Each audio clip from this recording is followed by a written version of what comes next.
ვიხდი შენი ქვეყნის თავდაცვის ძალებს. რა ხდება, რა საფრთხეებში და გამოწვევების წინაშე ვდგავართ? რაცნობითი ხასიათის პრეზენტაცია გვაქვს თავდაცვის ძალების ენა, მამული და სარწმუნოება.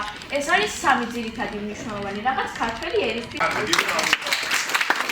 დღეს გვაქვს წარგიგეთ სერიოზული პრეზენტაცია. რომელიც იცით, რატომ იერი ჭეროვნული გვირის თვალის ნამსხვრევს ემსხვერპლა.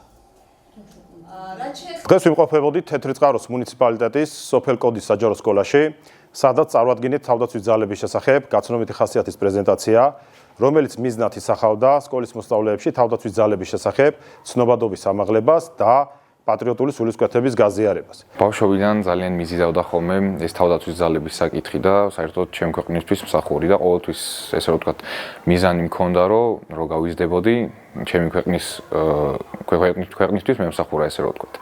და ჩემი აზრით ეს შეხვედრები ძალიან მნიშვნელოვანი არის მოტივირებული ახალგაზრდებისთვის, ვისაც აქვს გეგმაში რომ ვთქვათ თავისი კარიერა გააგრძელოს ქვეყნის სამსახურში.